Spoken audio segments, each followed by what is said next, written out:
200 years ago to the day,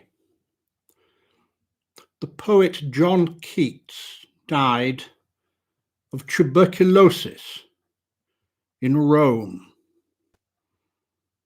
Mindful of this solemn anniversary, and in keeping with the times in which we live today,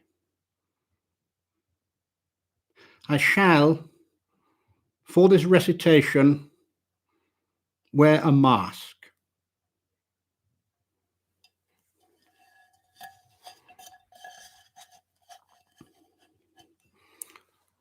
Ode to a Nightingale by John Keats.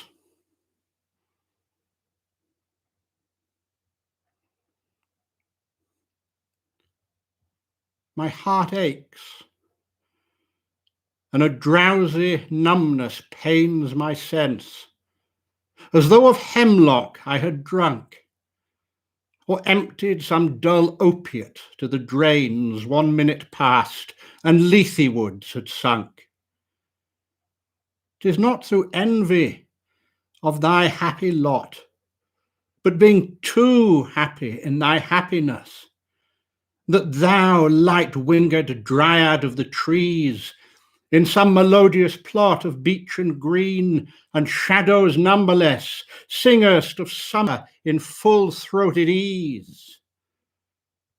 Oh, for a draught of vintage that has been cooled a long age in the deep delved earth, tasting of flora on the country green, a dance and Provençal song and sunburnt mirth. Oh, for a beaker full of the warm south, full of the true, the blushful Hippocrene, with beaded bubbles winking at the brim and purple stained mouth, that I might drink and leave the world unseen, and with thee fade away into the forest dim, fade far away, dissolve and quite forget what thou amongst the leaves hast never known, the weariness, the fever and the fret, here where men sit and hear each other groan, where palsy shakes a few sad last grey hairs,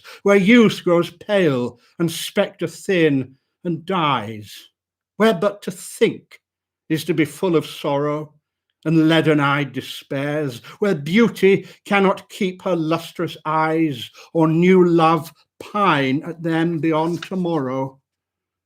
Away!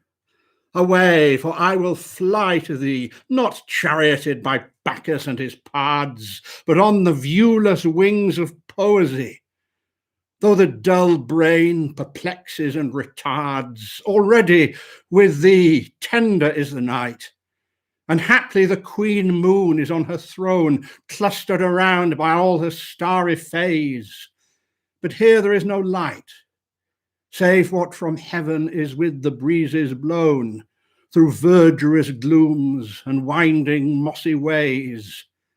I cannot see what flowers are at my feet, nor what soft incense hangs upon the boughs, but in embalmed darkness guess each sweet, wherewith the seasonable month endows the grass, the thicket, and the fruit tree wild, white hawthorn, and the pastoral eglantine, fast fading violets covered up in leaves, and mid-May's eldest child, the coming musk rose, full of dewy wine, the murmurous haunt of flies on summer eves.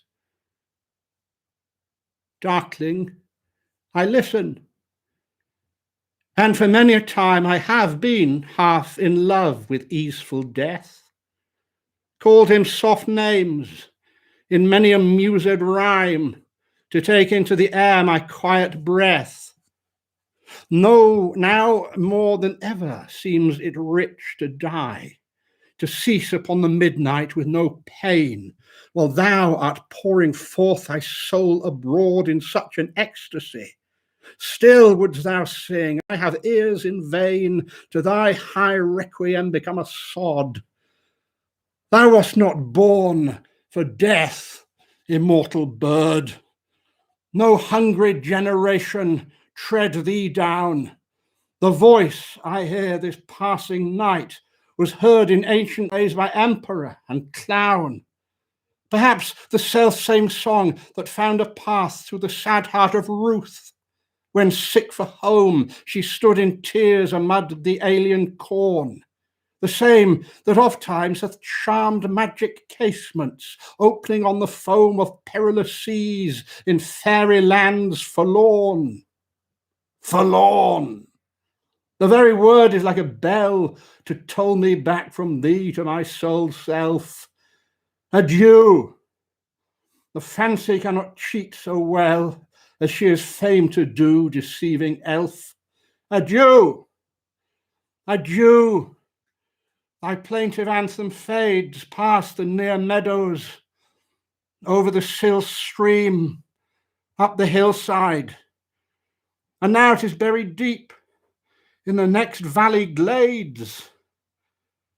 Was it a vision or a waking dream?